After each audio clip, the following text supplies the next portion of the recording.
Hi there, I'm Ken Lammers. Welcome to Minor League Matters. And today we're going to talk real quickly about my trip to watch the opening day, the very first opening day for the Greeneville Reds, a rookie league team affiliate of Cincinnati. So I decide I'm going to go the first day, right? You'll recall I started to try to follow how the Reds were in their Greeneville affiliate, new Greeneville affiliate, were building up and everything, but it was really kind of such a disaster that I left it alone, right? Let them try to fix it up and figured that it'd be kind of broken when it first started because it appears that when the Greeneville Astros gave up the ghost and went away, that they nuked everything, right? And just burnt ground, right? And that the Reds tried at first to get, they appointed a guy who wasn't able to get it going, and then they put in a company that's already running a couple other stadiums locally, and that one was Boyd, and that company's started to get things rolling. Was having some difficulties getting there, but it started to get things rolling, right? So I get off work at about 4:30, jump in my car, and approximately 6:30, I arrive in Greeneville, Tennessee. 2-hour drive, right? Which is fine. I knew that was coming. I get out of the car. They've still got the parking problems that Greeneville has always had. It's on a campus, which means it's a really nice field and everything, but the parking is terrible. But I will say that it was a pleasant surprise that the Greeneville Reds have put in shuttles, right? Little shuttles, two or three of them, that they're going out and grabbing people that are, older and that sort of thing, and have a harder time walking up, uh, or fat guys like me. Although I didn't get on the shuttle on the way in, uh, that was a nice touch. They really thought that out, and that's a good thing. I'm walking up to the stadium, right, and then there was a bad thing. Now Boyd, who's running um, this stadium now, and Johnson City Cardinals Stadium, and the Tennessee Smokies Cubs affiliate stadium, and run the other two really well, and I hopefully it'll get running well here, is running for governor. And unfortunately, his people plastered the place with his placards and all sorts of stuff, and had people out there ready to talk about how wonderful Boyd was in that, which is a bad mistake. And I can't believe, I mean, I know there were Reds management types, I mean, top level folks, high muckety mucks, that were at this game, and I can't believe they didn't tell him to knock that off, right? And to be clear, I would probably be sympathetic to Boyd if I was a Tennessee resident and be inclined to vote in his direction, right? However, this is not a thing you do when you're trying to draw as many people as you can to the stadium. You don't turn off X percentage of people by getting political on the way in. Matter of fact, most of us go to sports to get away from politics, see the problems that the NFL's been having, right? Okay, but you get past that, and really they didn't go out. No little kid grabbed me and tried to make me talk to him about the political stuff. But so you get past the 9 million signs, and you get into the actual area of the stadium, and they were selling tickets. I couldn't buy tickets online because a few days before, when I tried to buy tickets online, they didn't even have a link that you could go to buy tickets online. The day of the game, I tried to buy tickets online. They had a link, but it didn't work. It does now work. I've checked it. It's now working. But as of that time, I was going blind. I didn't know whether there'd be enough tickets or not left. I get there and get up to the front, and it was all for no reason to worry. The girl selling tickets says, "Yeah, okay, we can get you one in the front row. It'll cost you $1 more, $8, as opposed to 7 for general admission." A little bit strange, and you would think there'd be $2 or $3 difference between general admission and the premier seats, right? But okay, fine. I was going to pay for one or the other anyway. I was probably going to get premier seat, so I get a premier seat right up on the what you might call the scout section. Right, I'm not directly behind home plate, but one off to the first base side. Right, which is where I prefer to be anyway. Directly behind home plate is not a great place to watch the game. And so I get in, I'm on the front row, and the front row was not overly crowded. There were 3 or 4 people on the left aisle, 3 or 4 people on the right aisle, and me and one other girl who came and sat in the middle. So all fine. Got some great pictures. You can go to the blog minorleaguematters.com and you'll see the pictures. Got some really good pictures. Settle down to watch the game. And the Reds come out, and well, here's the Reds. That's the team, right? They come out, and they were noticeably thinner, shorter, slower than the Bristol Pirates that came out to play against them. It was like the Reds had just, I don't know how the Reds stocked this team, right? But it looked like they just went out and grabbed a high school team from somewhere and stuck them in. I will say that there were a couple guys that didn't make any errors and seemed to play pretty well. That would be the shortstop, most definitely the shortstop, and the second baseman seemed to be pretty good, solid too. The rest of the team was dropping, fumbling balls. The catcher was letting some balls get by him. Not entirely his fault all the time, and couldn't seem to spot them once they got by him, and was the skinniest catcher I've ever seen in my life. And the starting pitcher, who I'm told is a prospect, right, in the top 20 prospects for the Reds. It's 30 years since Bull Durham came out, and this pitcher was Nuke LaRouche. Oh my goodness. I think like the second pitch he threw, maybe the third, it's one of those where the catcher, puts his glove up, the ump ducks, it goes all the way back to the back wall and hits the back wall with a vengeance. Thank goodness there was a pad there, because it probably would have sprung back and hurt somebody. Whomp! If there'd have been a mascot, which they apparently haven't worked up yet, but if there'd have been a mascot, this pitcher would have hit him. And it was a terrible, terrible inning and a half with this guy. He got out of the first inning without any runs, and then the second, the 4 earned runs off of him. I mean, the Bristol Pirates just lit him up. And, well, they didn't actually have to light him up. They stood there and watched the ball go past and got a bunch of walks.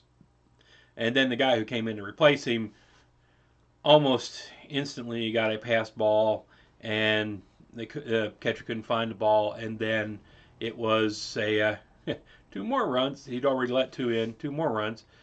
So it was bad. The Reds on the field, other than, like I said, the shortstop and the second baseman probably, just, they couldn't catch balls. They couldn't throw balls. They couldn't pitch.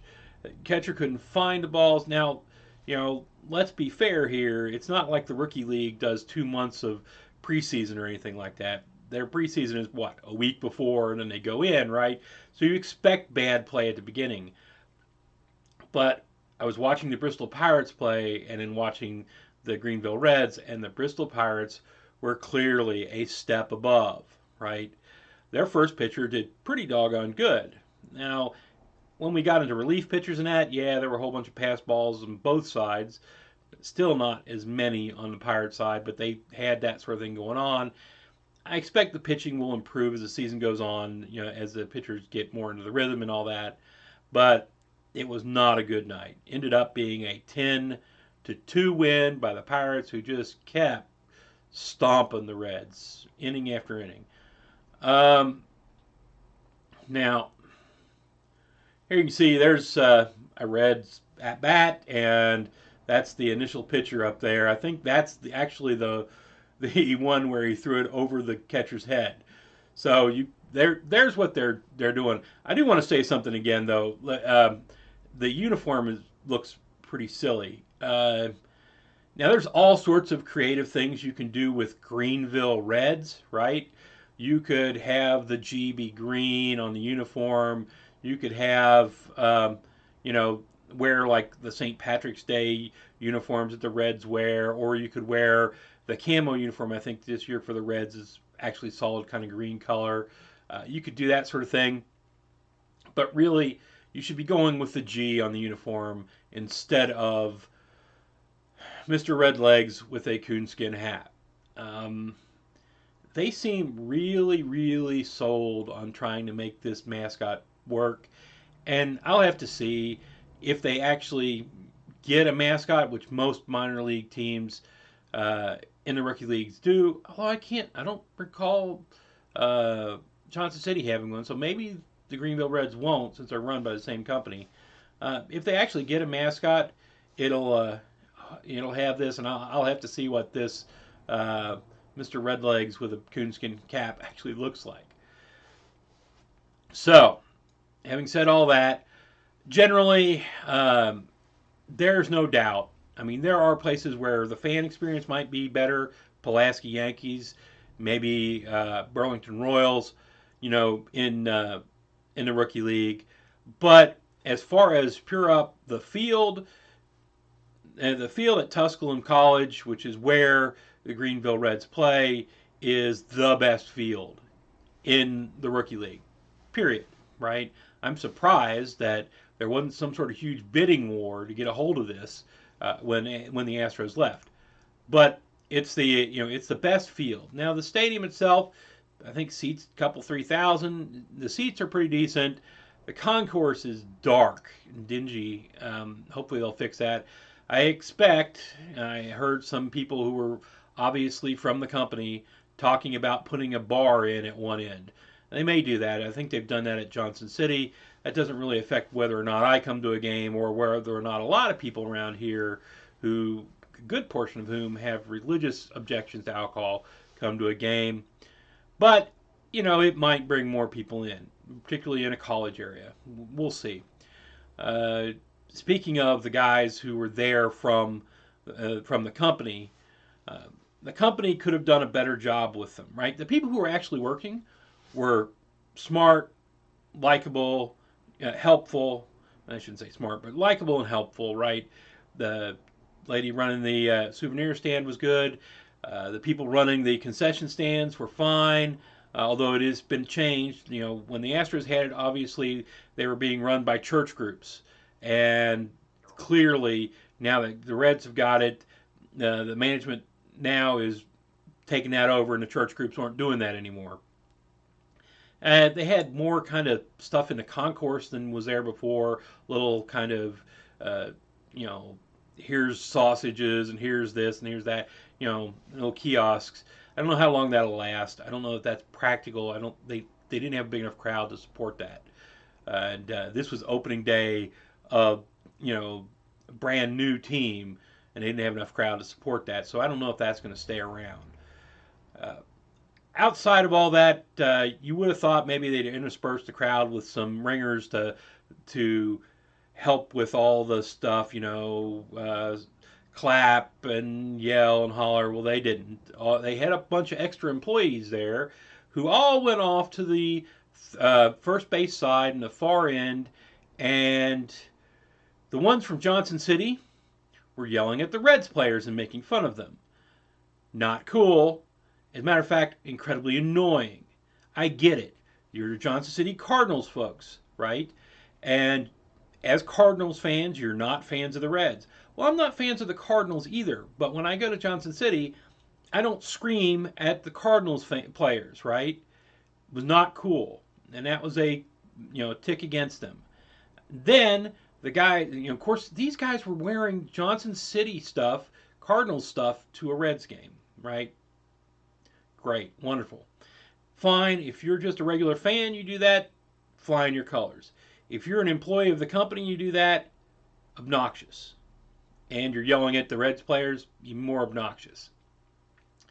Then there were guys who were there wearing Cubs gear, right? They were wearing gray shirts with Cubs gear on them, and they were slowly sitting over there drinking up, well, whatever. And the group of them were they got in an argument with one of the fans, this young kid, and then they tried to talk the kid into streaking across the field without clothes. Unacceptable behavior. Just, and of course, they were kind of bad mouthing the whole situation. Yeah, I get it. You're an employee. You're going to badmouth. You're going to gripe about things. Fine. And they were off by themselves enough that that really wasn't going to be an issue. Although there was one point where one of the girls who I think was doing the, on the dugout type games and stuff came by and was just absolutely upset. I don't know what she was upset about.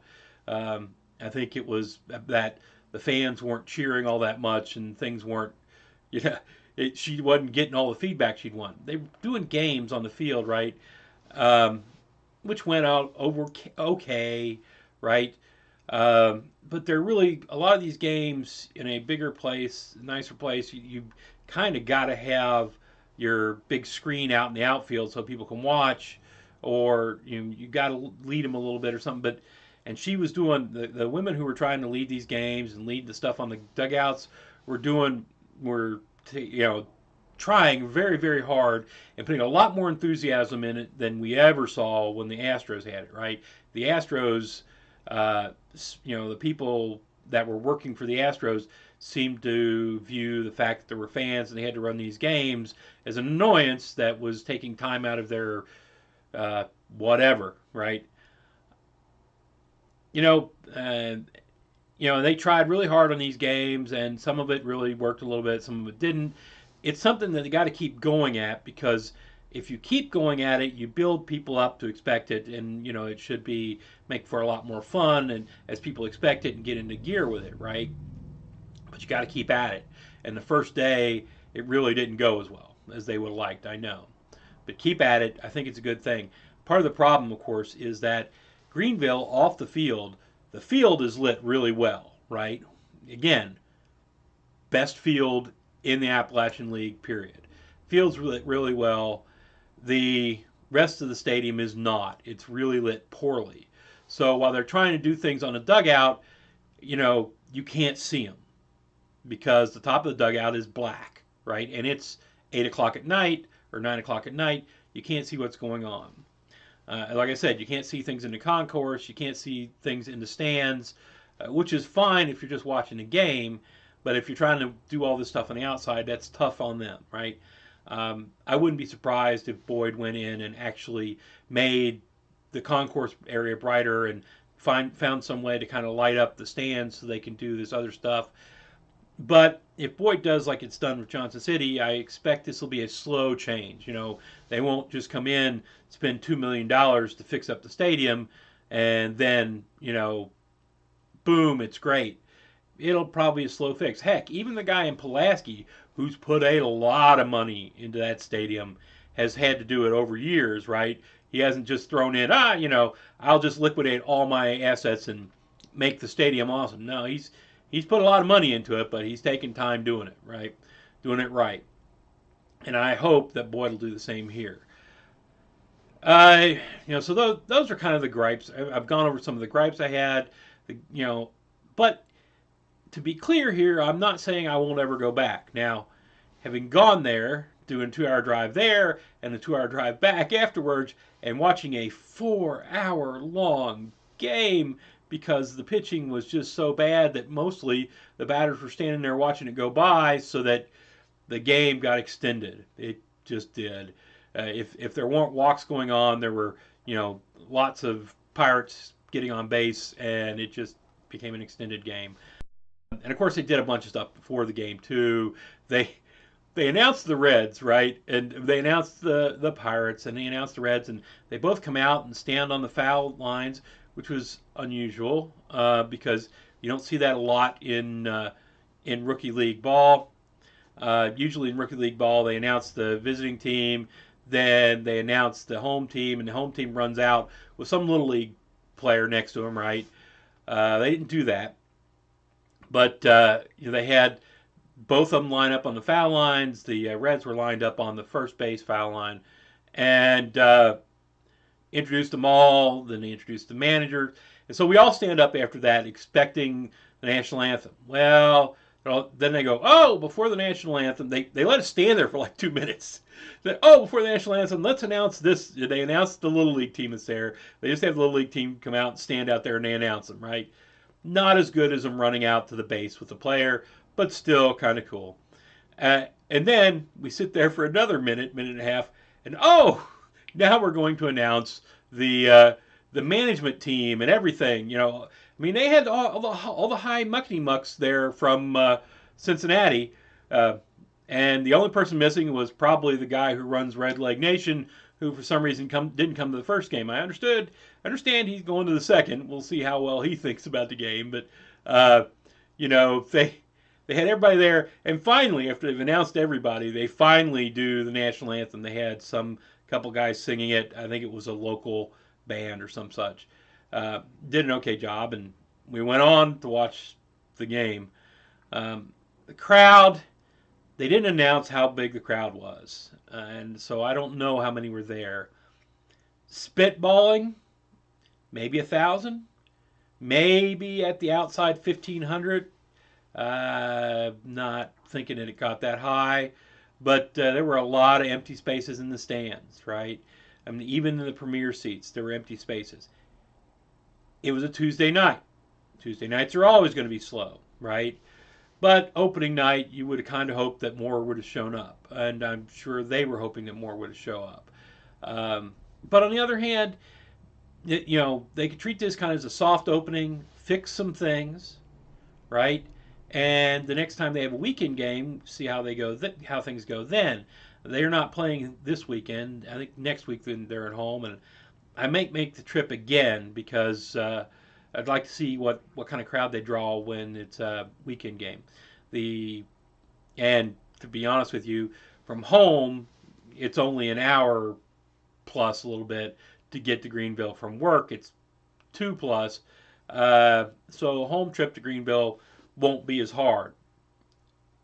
I'm probably going to spend this weekend going around to whatever other local Rookie League, Appalachian League teams are out there. Kingsport, Bristol, Elizabethton, who I'm going to go to as much as I can this year because I think it's their last year, and Johnson City, maybe. I go to Johnson City once a year because I feel obligated. But, that's probably going to be this weekend. And I'll be back to the Reds when they have another weekend, when they've gotten past kind of this soft opening and see how they actually do on a Friday or a Saturday night. And I will expect more on a Friday or Saturday night than I expected this night. And hopefully it'll run pretty well. I think it will eventually. It's, again, soft opening. They had to work up fast, get things put together fast, and they've got it going okay. Now, if you start out doing okay, you got room to move up. Room to move up here, and I expect they will because I've been to the other 2 stadiums that they run, and the Tennessee Smokies is really a good experience. Really well run, really well done, right? Johnson City Cardinals is an okay experience. As good, it's an okay experience, right? They've fixed up some of the seating as opposed to the way it used to be. I think they've set up like kind of a bar. I don't like the fact that they're playing on a rug. That's terrible that you're actually an affiliated team. You're playing on a rug. Just unbelievable. And they've still got some of the problems that they always had, as opposed, with the, small souvenir area, small concession area. I will say that the Johnson City does the Wednesday food thing. Come get your meal as part of your ticket and eat all you want and then go watch the game. And it looks like the Greeneville Reds are going to do the same thing. This is a pretty good deal where, at least I've gone to it once in Johnson City, where you go in, you can eat all the hamburgers, hot dogs, popcorn, and drinks you want, and it's all good. And then you go watch the game. That's a really solid deal. And looks like Greenville's going to be doing it as well as Johnson City does. On top of which, there's going to be a whole bunch of things that Greenville's doing as far as promotions and that. But they have not put that on their site anywhere, so I can't tell you exactly what they are. They did announce them during the game, But I wasn't sitting there with a pad and pen, so I didn't write them all down. Hopefully they'll get them up on their site, and I'll be able to tell you all later. Okay, that's going to end my rambling about the Reds in Greeneville. Hopefully they'll get better, and it'll be more worth going to. It is the longest one drive to one that I can go to locally, and as the Astros, that meant I went once or twice a year. As the Reds, hopefully they'll be good enough that I'll come more than once or twice a year, but we'll see. Anyway, that wraps it up. So this has been Minor League Matters. If you want to, leave a comment down there. I promise I'll try to read them all. Cannot promise I'll reply to them all because, day job, got to work, etc. If you like what you see here, this one particularly, hit like. If you like what you see around here generally, hit subscribe. And beyond that, direct message me at LammersK on Twitter. Yes, I got the direct message. I know the lighting's not so good. I know the hats make it look even worse. So I can't do anything about the fact that I'm ugly. But so the hats have gone away. I'm going to see how well the lighting does here, and then we'll try to fix anything else. Beyond that, I got the last thing I always say. If you got a little bit of spare time and you got a little bit of spare money, go watch the minor league sports. Y'all have a good week now.